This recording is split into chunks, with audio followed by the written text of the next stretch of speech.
Oh, howdy all, grab yourself a drink. It is time for some Path of Exile 2 discussion. We are currently in Path of Exile 1 teaser season for patch 3.26, but there is definitely some information coming out about Path of Exile 2 as well, because Grinding Gear Games are planning to release a significant patch. In fact, they were planning to release it this week, but it has been delayed until next week. So 021, this is going to be coming out at some point next week now. That is something that is a change from the earlier video that I did. Now, I did do an earlier video covering GGG's broad goals with 021. I'm not going to rehash that entirely. I'll put a link to it down in the description below, and it'll also show up on screen in the last 20 seconds of this video. What this video is going to be looking at is some of the new things that are being added to the game in 021 that were announced today.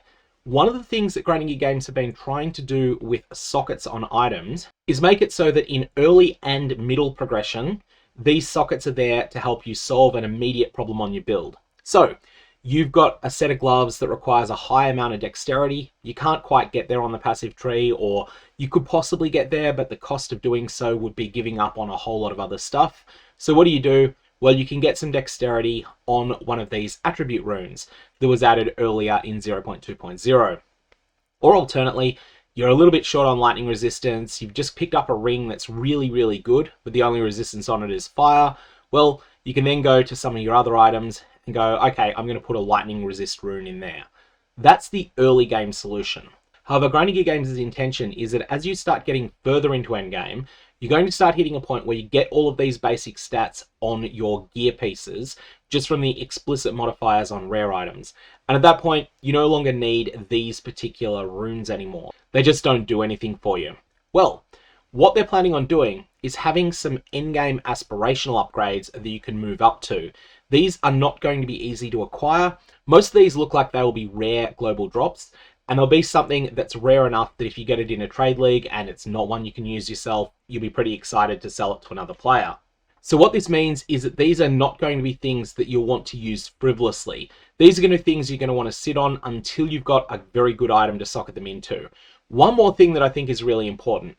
These are going to be way stronger than the existing Socketables, and that is going to have a flow-on effect. This is going to make it so that the Varlorb outcome that increases the number of sockets on an item that can have sockets applied to it, this is going to be considerably stronger than it's been in the past. Additionally, the unique chest piece Moroya Invictus, and also the unique shield Mahoxtal's Machination, and in particular legacy versions of Mahoxtal's Machination that exist in Standard that were looted during patch 0.1.0. These are all going to be considerably stronger as a result of these changes. Let's go through some of these new items that are being added, starting with Hedgewitch Assandra's Rune of Wisdom. Now, this is a massive damage multiplier, but it is also one that comes with additional impositions on your build. So this can go into a wand or a staff, and it adds 1 to the level of all spell skills. Fair warning, this will increase the amount of mana that those spells are going to consume. You are going to need to have a solution for this. However, if you can solve this additional mana requirement, then you are going to end up being rewarded with an enormous amount of additional damage. Every level of additional spell skills source in the game is really strong, and this is just another one that stacks with everything else. Ultimately, this is one of the highest power things that we're going to discuss in this entire video. After this, we have Farrul's Rune of the Chase. Movement speed is a defensive stat, it's an offensive stat, and it's a loot multiplier all rolled into one. It's a defensive stat because not being in the position that the enemy is landing their skill in is an absolutely unshakable defense. It's the best defensive layer possible in the game.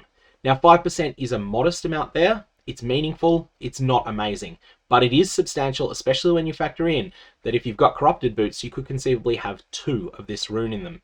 On top of this, it's an offensive stat. What do I mean by that? It means that if a boss is using some sort of skill that requires you to get away at various points, then you can start moving away a little bit later than you could without Farrul's Rune of the Chase. So it's something that increases your DPS windows on bosses. Thirdly, it's a loot acquisition multiplier. Moving through a map faster, traversing it, means that you will gain more loot. All of this means that Farrul's Rune of the Chase is improving possibly the most important single stat in the game, and it's improving it not by a massive amount, but by enough that it is still very meaningful. I think this is going to be something you will want to have on every build eventually, but not necessarily until you've got really, really good boots. After that, we have the Greatwolf's Rune of Willpower. Now, this one can only go into body armors, which is something that's a little bit unusual. The intention here is that grinding gear games don't want you to be able to stack any number of these. They want you in normal circumstances to be limited to 2 or 3 of them. However, if you're using Moroya Invictus, you could conceivably stack 5 of these.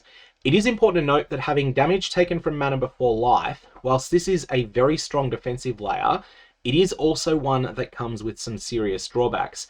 You need to be regaining both resources, otherwise you can get yourself into a spiral where you can't use any skills because you're out of mana and enemies that have got fast attacks are doing chip amounts of damage to you quickly. And when that happens, you are in a very, very big trouble indeed. So, this is not something that is just an absolute, you suffer 10% less damage for each copy of it that you've got, but it is something that is also very, very strong when you're able to get it going. After that, we have one of the 14 new soul cores. So this is going to be a new reward for fighting the Trial Master, or potentially even for just endgame ultimatum encounters that don't quite go as far as the Trial Master. Tacati's Soul Core of Affliction can only go in helmets. Again, grinding gear games not wanting to let you stack an unlimited amount of this effect. Enemies that you curse have -8 to chaos resistance. So this is a big payoff if you are both interested in applying curses to enemies and also in inflicting chaos damage to them. And I wonder if there's a skill that might happen to do both of those things at once. I wonder if any of you can think of the skill I'm thinking of at the moment. After that, we have one example of a talisman. Talismans are just the same as soul cores, they're just the same as runes, except they tend to be more restrictive in which sockets they can go in, and they also come from a different source. These come from Asmirian spirit-possessed enemies, aka the Dawn of the Hunt mechanic, which is Torment from Path of Exile 1, but done right. Talisman of Thruldana. This is one of many sources in the game of intensifying poisons at the expense of their duration, or more precisely, allowing you to have more poisons on an enemy at once at the expense of each poison being shorter. And there's a lot of different ways to get this stat, and really it's just important to have some of this stat on your build, and the exact amount will vary depending upon the specific stats of your character. This talisman does look like it's very, very strong, but at the same time it is also very, very niche. Most people will not want this, but there will be plenty of people for whom this is the single best place to get this stat.